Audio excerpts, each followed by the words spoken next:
I'm Dr. Jam Kothari. And I'm Dr. Sally Moore. And this is a Myeloma Minutes, a podcast for people affected by myeloma, patients, friends and family. Hi Jam, really good to see you again. It's been another busy week. We're marching through though. It's February now, thank goodness for that. Soon it's going to be spring is upon us, and we have got a very special podcast today with a very special guest. But before we introduce our guest, tell me, what's up? What's been going on in your world? Plumbers, I hear you've had a few bits and bobs going on in your house? Yeah, problems with cisterns. It's probably not worth getting into this kind of toilet humour at this time of the morning. It is always lovely to have a guest on the pod. And as we said, Sally, we really want to have more voices this year, more people telling us their stories and their experiences. Without further ado, we would both love to welcome Mira to the podcast. Mira has multiple myeloma and she's going to tell us her story. Mira, welcome to the pod. Hi Jam. Hi Sally. Hello. Thanks for having me. Mira, we've been hoping that you'd join us for some time, so it's a real pleasure that this day has come. Oh, it's an honour to be asked. You have a really big presence on a number of social media platforms, and the way you have shared your story, especially over the last couple of years, I think you've been posting more, I think has clearly been a big help and an inspiration to really many people, other patients, doctors and people from all over the world. So we would really love to hear your story, and we're very keen to hear about especially the last year and a half. But I think people, of course, would love to get to know you a bit better first. So where did this all begin for you? I had an interesting introduction to myeloma. 15 years ago, I was pregnant, expecting my first child at 32. Life was on track, kind of perfect how I wanted it at that point. Career was going in the right direction. I'd renovated my house, having a baby. And then suddenly I started to get chest pain.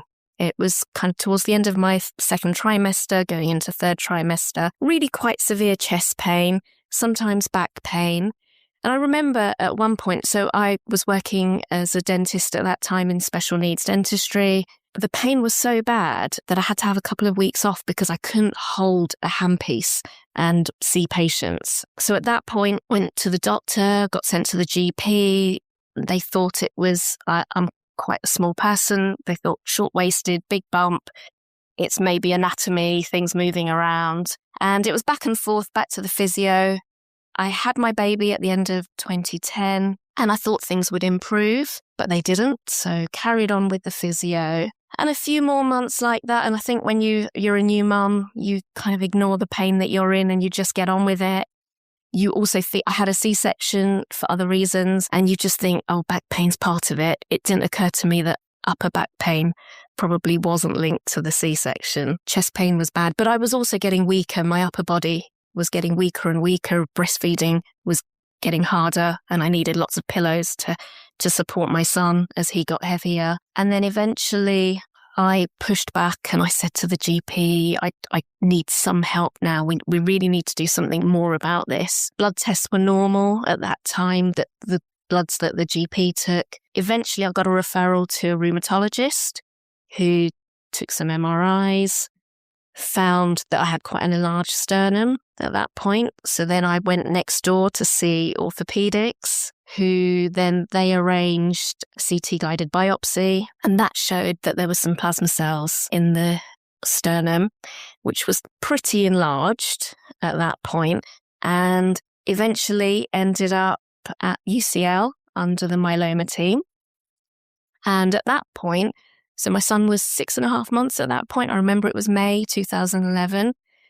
And at that point, I was told that it was most probably multiple myeloma until proven otherwise, really. So then had all the testing, x-rays, MRI, bone marrow biopsy, urine test, a whole load of bloods. And then a few weeks later went back and was told that they couldn't find the myeloma anywhere else. Everything else had come back negative, so it was a solitary bony plasmacytoma. But the reason for the incredible pain that I had was it was a really large tumour. It was 11 centimetres across, quite an enlarged sternum at this point. So the plan changed from the potential chemotherapy and stem cell transplant to, at this point, having radical radiotherapy over 5 weeks, including the dreaded dexamethasone. I had a couple of weeks of 40 milligrams daily in 2 separate bits to try and help with the pain and manage the disease while I was waiting for the radiotherapy. So by the end of August 2011, all my treatment had finished. I just remember my days literally being going into London for treatment, which could take 4 or 5 hours by the time you travel in,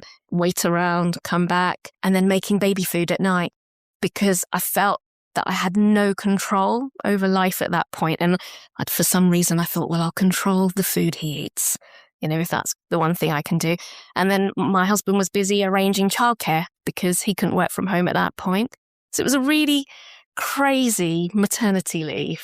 Then I was fine. Took a while, a couple of years for the MRIs to show and PET scans to show that things had worked. And then it was the process of recovery, trying to regain my strength. I didn't have enough strength to go back to work at that point, but we decided to have some fun. My husband decided to take a career break when our son was 2, and we decided to go off travelling for a few months just to make something positive from something really awful. I was kept on follow-up, and then I turned 40, which I was really happy about, took up running. I was getting fitter, stronger. I eventually went back to work as well, started seeing patients again. And then, so I've got light chain disease. I've never had any paraproteins, and we noticed that in the bloods my light chains started to rise, but only very slightly. And then I started to get knee pain on running. Eventually I had to stop running, but then walking I was still getting pain. And then a PET scan showed at the end of 2018 that my disease had progressed. So at this point they said it was multiple myeloma. I had tumours above and below both knees. So we then progressed to treatment in 2019 with chemotherapy, autologous stem cell transplant. And then I went into, I think it was very good partial remission after that. And then started lenalidomide at the end of 2019, which I stayed on until last year. I have to say, I didn't enjoy being on lenalidomide. I really did struggle with it. Over the years, we had to reduce the dose and also reduce the timings until eventually, by the end, I was only on 5 milligrams for 2 weeks, and then I had a week off. Also, to add to that, because my light chains didn't go up very much, even when I was initially diagnosed, they were in the low hundreds, not in the thousands that everybody else reports. We decided to monitor my disease with annual full body MRIs because I tend to get bony disease showing up quite early on. And so I was having that. And for the last couple of years, there was a shadow of something that we weren't quite sure about. And then the next scan was like, no, we're not worried about it, but maybe let's do just that bone in 6 months' time. But then last February, I had my usual annual full body scan, and it showed that there were 2 new tumours, one in the left femur above the knee, and also in the left heel, which I believe is quite unusual. And I was starting to get pain again.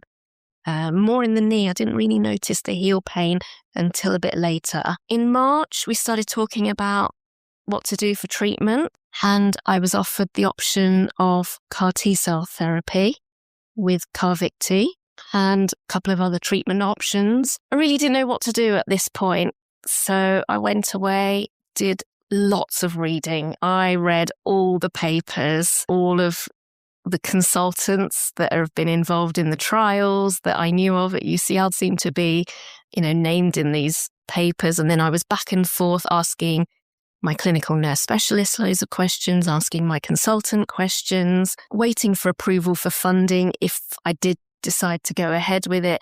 And it took me, I'd say, almost 2 months to make a decision because you read about all the side effects and I was terrified. But also, it's a really new treatment. You don't know who to talk to about it. I guess one of the benefits of being active on social media was that I was able to search for other patients around. And I met a couple around the globe. And I wanted to speak to patients who were a similar age, similar background, had children. And see what their thoughts were, their experiences. Because I know the serious side effects were minor, minor in terms of the numbers were really low chance of it happening. But I also thought, well, if it happens to me, that's huge for my family and what it could mean for them and what it means for my life. Thank you for listening to the Myeloma Minutes podcast, proudly partnering with Myeloma UK. For more credible myeloma-related material and support, please visit the Myeloma website at myeloma.org.uk. That's myeloma.org.uk. Or call the info line on 0800 980 3332, which you can find in this episode's description. There's so much to unpack in what you shared. What a time. I mean, it makes me think, just as you're talking, to try and understand what you were going through at the age of 32, living with your newborn baby, and then the impacts of the diagnosis, and then the impacts of, then the disease coming back and that pain, never mind the fact that it's popping up all over your body. I mean, there's so much to speak about. But I guess you in particular have this unique experience with CAR-T, and that's something that we would love our listeners to hear more about. So before we delve into that, can I pull in Jam? I mean, Mira's spoken so eloquently about what she's been through, Jam. What are your thoughts? It's mesmerizing listening to your story, and you've pulled in so many themes that affect so many people. Pain, the impact of steroids for our younger patients, the impact on family life. Lenalidomide as well, this view that, it's maintenance, it's fine. It really isn't fine for so many people. And because it works so well, that can be a lot of years of your life. And again, I think you've really touched on that. And I think the other thing, Mira, when you were talking about dates, without giving anything away, I think we worked out we're the same age. It's great still being in your 20s, isn't it? Me and Sally were training at UCL at 2011, and we both worked in the myeloma clinic then, but we never met because appropriately you were seen by more senior consultants as you should have been. But yeah, our paths never crossed, but they are now. February last year, and essentially you'd had sort of two groups of treatment. You'd had radiotherapy initially because it wasn't classified as multiple myeloma, as you say then, and it is a standard practice just to give radiotherapy. But then when the myeloma came back, you had what is still a standard approach of chemotherapy, transplant, and maintenance. And then you got to February last year. Can I ask you, did it feel just inevitable that you were just waiting for that point where you knew you had to start? And in a weird way, was it, maybe a relief is the wrong word, I don't know, but it's just that anticipation of like, is it this scan? Is it the next scan? When is it going to happen? Very much, because it happened in the same way that it happened in 2018. I had 2 years of my bloods doing not very much, but you could see a very gradual rise in the trend. My consultant kept reassuring me that it was very low. I mean, literally by the time that the scan confirmed that the myeloma was back, I remember that from last time, that this is exactly how it happened. I'd had a year and a half of scans where there's something there, but no one could confirm what. I should also add that my bone marrow biopsies always come back as negative. It's really an unusual case where, I don't know, I think I just felt there was something going on. I didn't feel right. Mira, it's so interesting for you to hear that, because that's something I've learned as I've worked in this field for so long, is actually the people obviously who know what's going on best are the patients. Even if everything looks normal on paper, if somebody is there saying, as you were, just doesn't feel right, there's something going on, that's probably the most important signal that any of us can have in this field, to say, hang on a minute, we need to do more, we need to listen. So yeah, interesting that you shared that. And also how hard it can be for patients who are living with a condition. We say myeloma, you can track it, you can look at your paraprotein, your light chains. That's not the case for everybody. And sometimes there's very little to monitor. And also can feel like you're in a little bit of a black hole. You're a little bit isolated there because you're trying to pick up clues and guess your way around it. So yeah, I'm sorry how this has evolved for you. But as Jam said, it's also, I guess, good that the treatment worked for as long as it did. And then you had this breakthrough therapy as an option for you. Yeah, and also I'm really lucky with the team that are looking after me. You know, I'm very well looked after. Everyone's on top of it. We've got great dialogue and conversations where I can ask as many questions as I want. So I feel fully informed all the time. It's really difficult living with it. I remember saying to my husband the year before last, I said, I have a feeling I'm going to need treatment next year. So let's make the most of every school holiday. I love to travel. I said, let's just do loads this year because we might not be able to next year. And that's how it did turn out. So it's that kind of remembering to make the most of being well when you are. So important. Shall we move on? Can you tell us about CAR-T? Because as you said, you were searching for that information out there and you found a few voices, and we would love to share your experience of CAR-T and what the reality is. We've done, our previous podcast was about the practicalities of it from a doctor's perspective. But yeah, hearing your perspective would be fabulous. I was terrified. I'll be really honest. I was really scared of going into the treatment. Once I'd made the decision to go for it, I was a lot calmer, fully informed, and I kept being told this is easier than a stem cell transplant. You know, you're going to find it a lot easier. But because you don't have that many patient experiences to draw upon, you don't quite believe it. I told my team, I was like, oh, I'm not sure. How can it be any easier? I'm still going to be in hospital for a few weeks. In hindsight, it was easier, really was. So I had the T-cell harvesting first before any treatment. So I stopped the lenalidomide, waited a while, had the T-cell harvesting, which was just over a day, but you don't have to have those injections to stimulate any stem cells. And then I think the week later, I started bridging chemotherapy, which was relatively easy to get on with. I think I only had 6 weeks of treatment. So can I just come in there, Mira, just for clarity? So harvesting the T cells, that's very much like collecting your stem cells, isn't it, before a transplant? There's nothing special about it. The process is the same. It's just you're siphoning off a different group of cells. Is that how you experienced it? It was absolutely the same machine. My veins are not great, so I did have to have a femoral line put in of Vascan. So I did have to sit there for a few hours. Yeah. I remember when I had the harvesting for the stem cells, that the injections caused lots of bone pain by the end of it. There was none of that. You know, I got the train in to town, into London, you know, hooked up to the machine and then went home the same day. You do have the same, you know, the tingling of the lips and needing some calcium tablets. And I think that I got a phone call in the evening to eat some bananas for potassium. It was relatively straightforward. Yeah. And then you spoke as well about the bridging chemotherapy or the bridging treatment. And just again, for clarity, that's no different from regular treatment. I guess we just call it bridging, don't we? Because it's given for a period of time before your CAR T-cell therapy, but it is essentially treatment for myeloma as you might get otherwise. Is that how you experienced it? Yes. So I had pomalidomide tablets, daratumumab in the tummy, and that was weekly. And then steroids. So I did have to have some dexamethasone, although we were able to reduce the dose after a couple of weeks. But it was just continuous I did get a break, I think, with the pomalidomide, but the daratumumab was weekly with the steroids. And we kept that going until we had word from the lab that the cells were nearly ready. So about 6 weeks, Mira. I think that the cells they get manufactured and it's sort of normally 4 to 6 weeks. So there was a delay in getting mine back. Okay. So by the time I was admitted, it was just over 8 weeks after the harvesting. Your cells were getting VIP treatment. They were getting extra massages, like some 5-course lunches. You know, there's like going, these are very important cells. Let's give it the full whipped cream with cherry on top.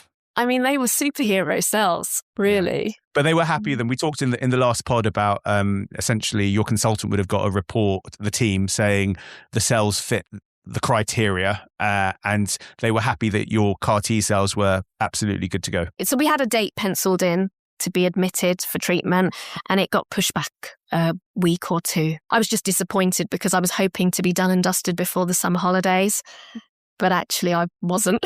It's interesting, isn't it? I mean, I think what you shared about the holidays and such, like life goes on, doesn't it? Families still have needs around this while this huge event's going on in your life. I mean, Jam and I spoke in the previous podcast about when those magical T cells with the cherry on top that Jam's described arrived. It's like, here we are. It's kind of like D-Day. There's that anticipation and excitement. But sometimes it's just like, oh, you see this tiny little bag and you think, is that it? I mean, how is it for you when those cells arrived? What was your anticipation like going into the CAR T cell therapy? And then when the day came, how did you feel? It was so exciting.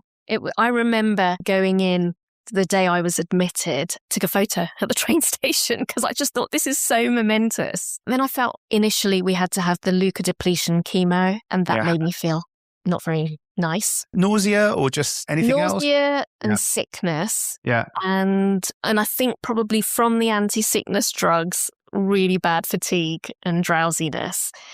It did put me off my food for a couple of days. Nothing like the melphalan. Yeah. I did not need to run to the toilet every hour kind of thing. So a lot easier. And we managed to get the nausea under control eventually. But then, it was Monday. It was tea day. I remember, the water baths next to you in the room and everyone's excited. You've got all the nurses there in and out the room checking, am I ready to go? And finally, IV line gets put in because they can't use the PICC line that's already there. We're good to go. I have to say, it only took 15 minutes. This really tiny bag of cells. Yeah. You're like, is that it? Yeah, totally. It wasn't an anticlimax, but I don't know whether I expected glitter and fireworks. Yes, true. They were going to happen inside your body, Mira, a bit later than the fireworks. It was really exciting. And I remember my CNSs coming in to celebrate as well. It was really exciting, but really nothing happened. Did you sleep okay that evening? And then I guess what did the next few days look like? So I was warned that the next few days would be quite boring. I was told it would be about 5-6 days before there was any activity. I remember, I think my neutrophil counts were dropping. And actually I had to have some blood before the T cells were given to me, I think a day or two before. So other blood kind of markers were dropping. I didn't feel anything. I felt more tired as my hemoglobin was dropping, but nothing else. And I thought, are they working? Are they still sleeping? Are they waking up? And then I remember I woke up very early Sunday morning. Well, every day they wake you up at 6 o'clock for blood tests. And I remember then thinking, my foot hurts, my heel is throbbing, and getting really excited because I thought, something's happening. You had some myeloma in that area, Mira. Yeah. So that was sort of corresponds to one of the areas where we knew that the myeloma was active in your body. Okay. So I had a tumour in the left heel, and I thought, this is really exciting. So that was on the Sunday. And then by Sunday afternoon, it was getting quite bad, and I was actually finding it hard to walk. And my consultant came to see me, and he said, well, it's going to be today or tomorrow. We're expecting maybe the beginnings of CRS. Literally within an hour of seeing my consultant, I had a temperature. The pain has become quite significant at that point, and everyone was very excited. And I know nurses and doctors on the ward coming in with big smiles on their faces, and I'm thinking, I'm in pain. Don't look at me and smile. But it was very exciting. I was excited. I guess the pain wasn't as bad at that point. So I had some paracetamol, some other things, and tocazilumab. Yeah. So we should probably explain, Sal, why do people think that fever is a good thing in this sort of setting? Yeah, it's a really good point. So fever is the herald, as you said, of the CRS phenomenon, the cytokine release syndrome. And it basically shows that those T cells, which are there, which have been crafted as like these perfect bullets to control the myeloma, have latched onto the myeloma and they're growing. And as they grow, the rest of the immune system is also waking up to the myeloma and killing it, doing what it needs to do. And as part of that process, you get this high temperature and sometimes your blood pressure drops. It basically shows that the T cells are active and they're doing what they're supposed to do. So that's how I describe it. I hear you, Mira.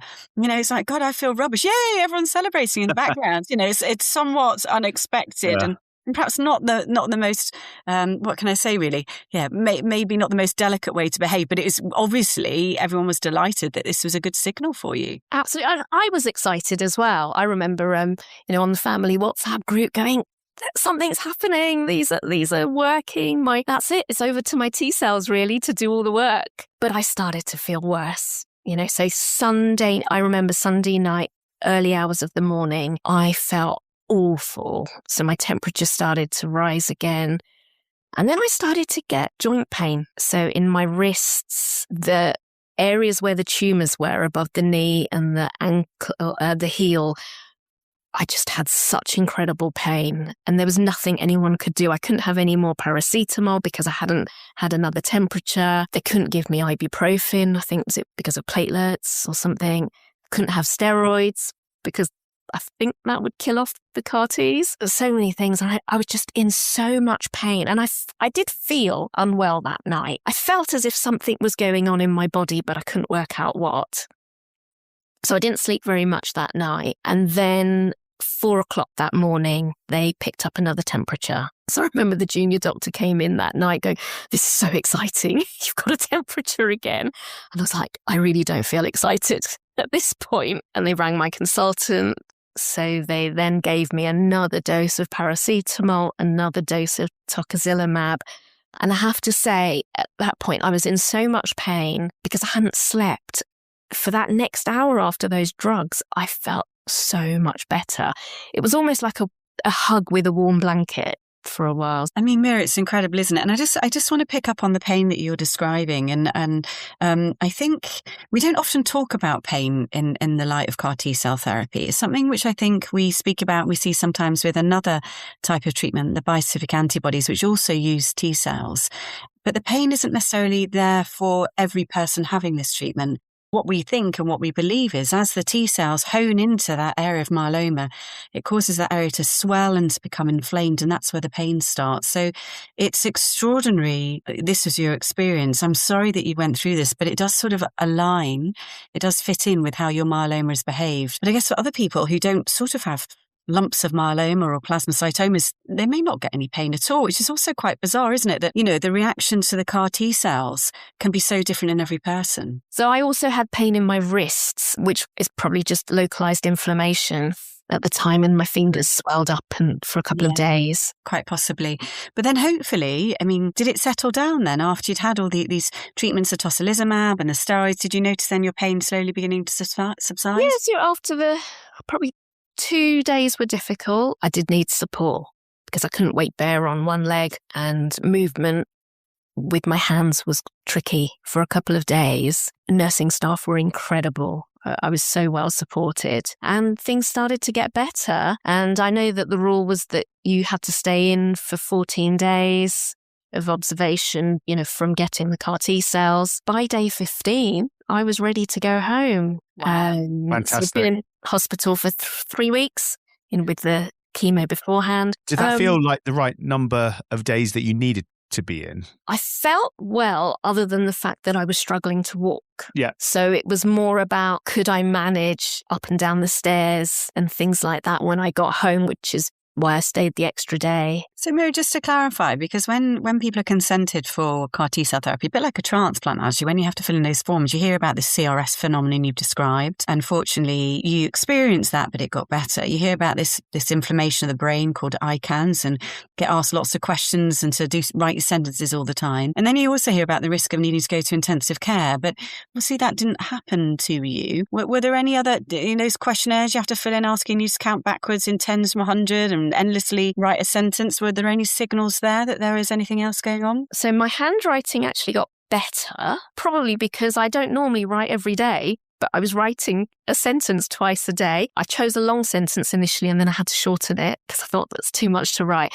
But questions were all fine. The competitive streak in me and, wanted to get 10 out of 10 every day. So I was really lucky because it was the one thing that I was actually terrified of, neurological symptoms. Yeah. And it didn't happen. So I'm really lucky there. Well, I think it's also worth saying, actually, fortunately, the CAR T-cell therapy is actually, for myeloma patients, those side effects, even if they do occur, that it's very unusual and they're often relatively mild. So, I think, yes, it's definitely fortunate that didn't happen, but it would have been also quite unusual, actually, if you've had severe consequences like that. We have to tell people about it. It's a risk, but it doesn't crop up terribly often, which is fabulous, really, isn't it? Yeah, and infection is not usually a big part of that inpatient admission. Was that your experience as well, Mira? It doesn't sound like infection was an issue at all whilst you were an inpatient. I didn't get an infection, and even post-treatment, which, it is a risk because it takes so long for the neutrophils to pick up again. Mine are still only just above 1. I've been on IVIG since then. When back to school happened in September, I picked up a cold from my son, but recovered quite quickly. The only thing I did get was last month, I got the flu, and even though I'd had flu vaccine, but I recovered eventually. It just took a bit longer. But I have been quite careful. You went home after a couple of weeks, and has it been nearly a year? No, it's coming up to 7 months. Coming up to 7 months. And in that 7 months, if you sort of chart, do you feel normal, or did it take you some time to get back to normal? And of course, the question that everyone will be waiting to hear is, well, how well has CAR T worked for you? Well, the good news is actually with CAR T, we got the results back really quickly. Within a couple of weeks, my light chains had gone to non-detectable. Amazing. And then I had a scan at the 3-month mark, which showed all the bony areas were healing. So I think that's the best result really I've had, and the fastest result I've had with all the treatments I've had, which was just so exciting to know you're in complete remission. Yeah, incredible. And no maintenance as well. So in terms of the feeling well, the fact that I'm not on lenalidomide just automatically makes me feel so much better. The brain fog has lifted, and I don't feel that sluggishness that I felt at the end of the cycle. I used to previously have to plan my diary around whether I think it's going to be a bad week or not. My fatigue is still there, but it is improving. I'm back to exercising, trying to build that strength back up again. I've still got a little bit of wrist pain in the right wrist, which is slowing down that strength building because I'm having to avoid doing a few things. And the only thing I would say, so the recovery in some ways is so much quicker than a stem cell transplant, and you don't have any of the gut issues. Well, I didn't have any gut issues, which is great, but the immune system is taking a long time to recover. So you feel like you're hiding away for longer. And especially going into winter, I'm trying to be careful. So I still wear a mask when I'm on the train, try to avoid crowds, but then I'm also trying to live as well. Yeah, it's very difficult, isn't it, balancing those two things together? And it's almost as if life goes on and you're free of myeloma and great, but those concerns still apply. I guess that's why you're being, you're having the immunoglobulin to confer that extra level of protection. And whilst flu is, I'm sure it was horrible for you, Mira. I had it a few years ago and I was really poorly with it, but it's also kind of reassuring to know that you got over it and that goes on. Yeah. And rather like your son had a cold and you got on with it. And that's really heartening, I guess. All in all, it's all going in the right direction. I still got aches and pains from the old tumours, especially the sternum being so big. The sternum and the back hurt quite a lot most days. I did think in my head, could the CAR Ts magically get rid of all the problems? Sadly not. And because I work from home most of the time, I was able to go back to work at 3 months. So life's going on for you. You've got your back to some extent. It's going on. I've booked a holiday for half term. It's very heartening to hear if the CAR T cells have done their job. And of course, the hope is that, you will still have CAR T cells in your body. And if there are small amounts of myeloma that want to peek back, they can go back in and keep it undetectable. So how often are you going to be having scans and things, Mira? Last time we spoke that we'll probably just go back to yearly. Fantastic. Scans now. Having my bloods still every couple of weeks at the moment. That's absolutely wonderful. So it's quite nice as well, Mira, that, scans only once a year, because sometimes the anticipation, so many people have said to me, the anticipation of knowing you've got a scan, all of a sudden, I think that hurts a bit more. I don't feel quite right. And so it's nice not to have them too often now, right? Absolutely. Annual scans. But also, I like to think I've convinced myself that I'm going to be well for years. This treatment, hopefully, is going to give me the opportunity to be a little bit more normal and try not to think about myeloma so much. At the moment, it's hard because you're still having blood tests. Yeah. Still got to think about immunity. And the immunoglobulin, is it every 4 weeks you go in for that? At the moment, yeah. And I'm having Zamita infusions as well. After a year, the Zamita might stop potentially, but you probably don't need it for much longer. And over time, we know that the amount of immunoglobulin, again, your consultant might drop it to 6 weekly or 8 weekly, depending on sort of what happens to your sort of natural immunity levels. And hopefully you find that balance of remission and good immunity and normal quality of life. It's hard to know, isn't it? What's normal? I feel like I've been a patient for so many years, been on drugs for so many years. You don't really know what's normal anymore.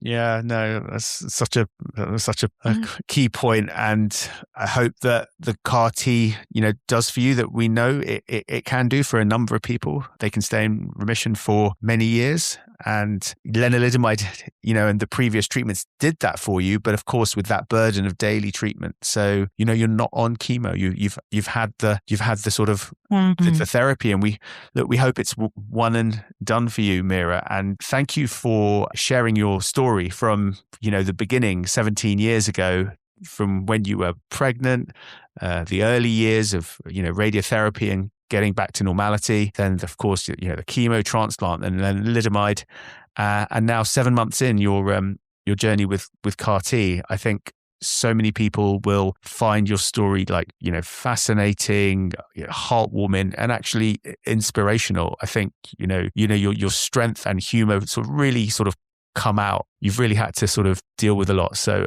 our hats off to you, and thank you so much for sharing your story with us. Thank you so much. But I think I said to you when we spoke before, I feel it's really important to share the story because it can be so isolating as a patient, especially if you're a younger patient. I know I felt like that 15 years ago. And then even now, having a treatment that's still relatively new, there's so few people to talk to about it.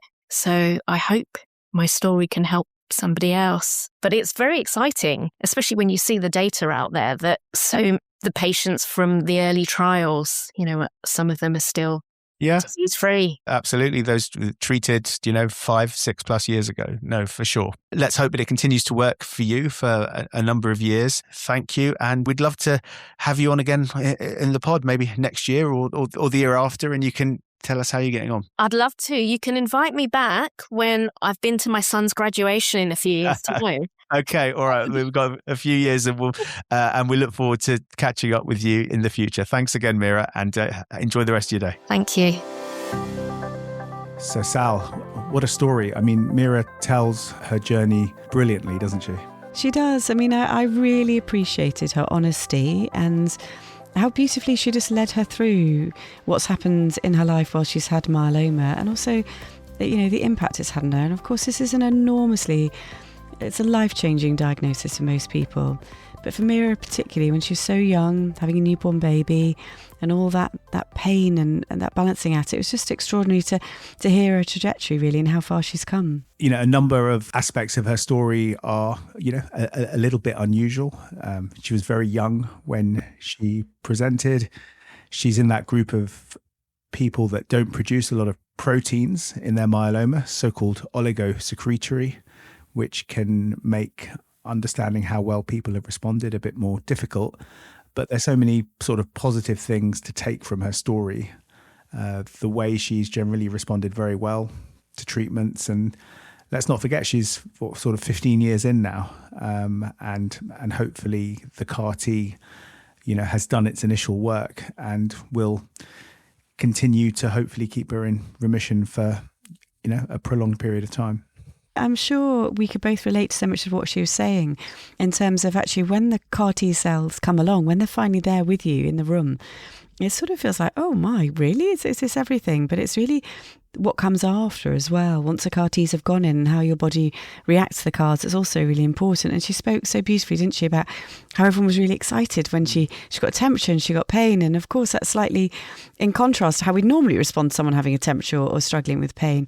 But I think that just reflects the fact that we as a community are also really excited about this advance and what it can offer people. Some aspects of that inpatient stay when she had those 2 weeks in hospital with her CAR T were, quite typical. The sort of initial few days after the cells, sort of sitting around thinking, well, actually, nothing's really happened. And then hoping in a way to get a little bit of fever after a few more days, kind of potentially indicating that the CAR T cells are starting to do their job.